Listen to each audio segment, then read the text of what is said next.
tous, c'est Elias, j'espère que vous allez bien. On se retrouve aujourd'hui pour une nouvelle vidéo. Qu'est-ce qui attend Alex Pereira dans les prochains mois? Je vous ai parlé de la suite de la carrière potentielle d'Israël Adesanya, qui a récupéré sa ceinture de champion des poids moyens. Il y a quand même pas mal de défis intéressants qui pourraient attendre Israël Adesanya dans les prochains mois, notamment un combat contre Khamzat Chimaev, potentiellement une trilogie contre Robert Whittaker, peut-être même un rematch contre Paulo Costa, voire un petit peu plus tard un combat contre Dricus du Plessis. Mais aujourd'hui, j'avais envie de me concentrer particulièrement sur Poatan, qui a quand même montré des belles choses. Lors de ce rematch face à Israël Adesanya en MMA, il dominait les échanges, il dominait les débats, notamment par ses leg kicks. Et Adesanya a lui-même reconnu en conférence de presse d'après-combat qu'il aimerait s'inspirer de la technique de Poatan pour démolir la jambe d'appui de ses adversaires, parce que Izzy raconte que le Brésilien a vraiment une faculté exceptionnelle pour camoufler ses leg kicks. Il lui a quand même démoli ses jambes d'appui. Adesanya a été acculé contre la cage et ensuite il a été sauvé par 2 contres magnifiques. L'exploit, j'ai envie de dire, pour Adesanya, c'est que il a réussi à éteindre un combattant qui est bien plus lourd que lui,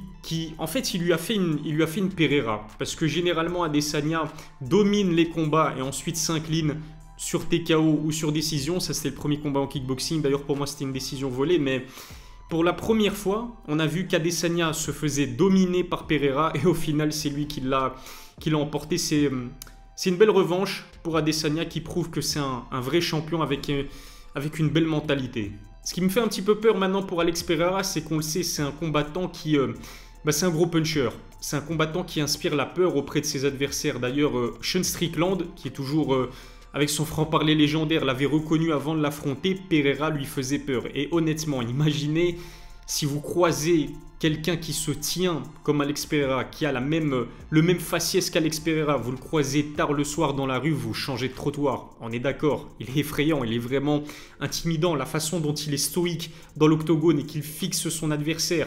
J'ai même envie de dire la musique qu'il utilise en rapport avec ses origines, parce que Alex Pereira est originaire, ou plutôt ses grands-parents, si je me souviens bien, sont originaires d'une tribu indigène au Brésil.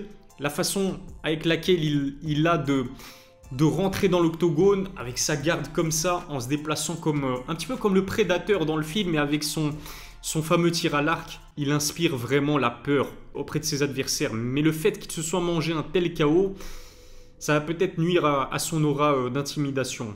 Ce qu'il faut dire aussi, et ce qui est intéressant avec Alex Pereira, c'est qu'on peut le remercier. Je ne vais pas vous mentir, je suis devenu fan de Poatan. Pourquoi? Parce qu'il a réussi à redonner de l'intérêt à la catégorie des poids moyens qui était endormie. Adesanya est un grand champion, mais Adesanya, ses dernières défenses de titre, avant de s'incliner, je veux dire, face à Alex Pereira, elles étaient soporifiques. Jared Cannonier, est-ce que vous avez pris du plaisir pendant ce combat? Je me souviens qu'il y avait même des spectateurs qui quittaient l'arène tellement c'était une domination nette et sans bavure de la part d'Adesanya. Pareil pour son rematch contre Marvin Vettori, pareil pour son rematch contre Whittaker.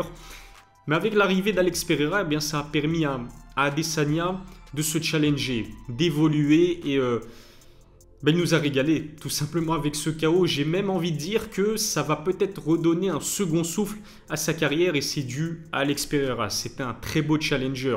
Il y avait une grosse histoire, une belle rivalité aussi entre eux. Et rien que pour ça, on peut vraiment respecter Alex Pereira qui a redonné ses lettres de noblesse à une catégorie qui à l'époque d'Anderson Silva était plutôt passionnante, mais qui s'est un petit peu endormie au fil des années.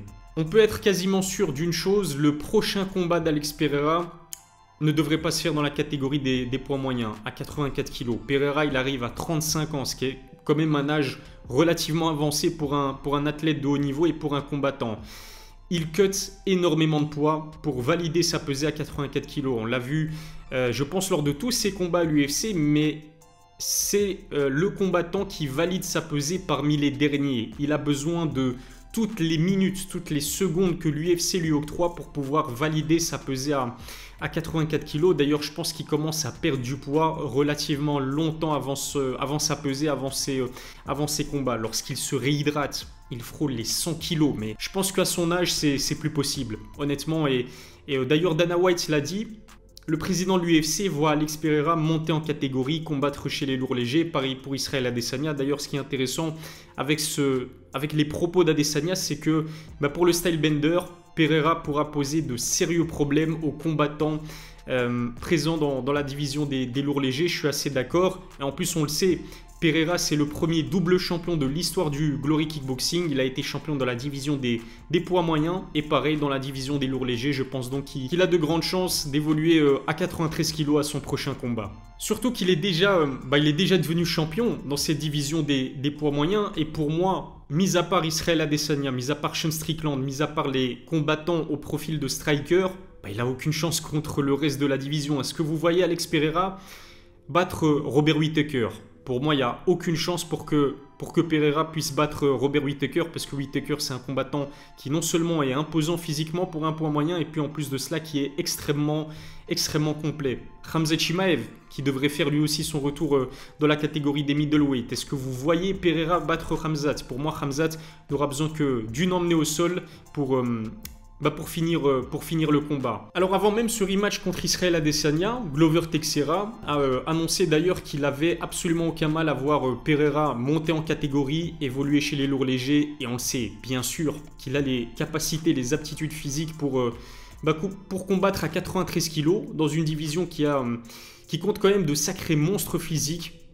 Mais il a sa place. Et honnêtement, je pense que surtout au moment où on parle, la catégorie elle est extrêmement ouverte. Pour l'instant, le champion, c'est Jamahal Hill. En plus de cela, il y aurait une histoire avec Alex Pereira, parce que Pereira, on le sait, c'est un combattant qui apprécie particulièrement Glover Teixeira. Les deux sont amis. Glover Teixeira était dans le coin d'Alex Pereira lors de ses deux combats contre Israel Adesanya. Et pareil, Pereira a assisté à la défaite de Glover Teixeira au Brésil face à Jamahal Hill. Poatan pourrait être amené à vouloir venger son grand ami. Au niveau du storytelling, il y a quelque chose d'intéressant, c'est que l'UFC est passionné par ce genre d'histoire et elle n'aurait absolument aucun mal à promouvoir ce combat. Jamahal Hill, combat intéressant, à moins que l'Américain défende sa ceinture face à l'ancien champion de la division, Jiri Prochazka, et ensuite Pereira affronte le vainqueur des deux combats. Le truc, c'est que c'est vrai que Pereira, il a perdu face à Adesanya. Peut-être qu'il va falloir qu'il passe par un combat avant de se voir offrir le title shot. Je pense que Pereira pourrait se régaler face à Jiri Prochazka. Moi, c'est le combat que j'ai envie de voir. Dites-moi si vous êtes d'accord avec moi, mais imaginez qu'on ait droit à un combat entre Jiri Prochazka et Alex Pereira. Deux combattants qui sont extrêmement divertissants. Deux combattants qui, lorsqu'ils s'imposent, s'imposent majoritairement par des gros finishes, des gros KO. Deux combattants qui ont aussi cette aura d'intimidation. Ce sont des combattants effrayants. Jiri Prochazka, il est effrayant. Honnêtement, son état d'esprit de samouraï, sa philosophie de vie aussi. Le fait qu'il est là pour tuer ou se faire tuer. Et c'est pareil pour Alex Pereira. On ne s'ennuie jamais finalement avec le Brésilien, qu'il gagne ou qu'il perde, et c'est la même chose avec Jiri Prochazka. Non, franchement, on aurait droit à un véritable feu d'artifice.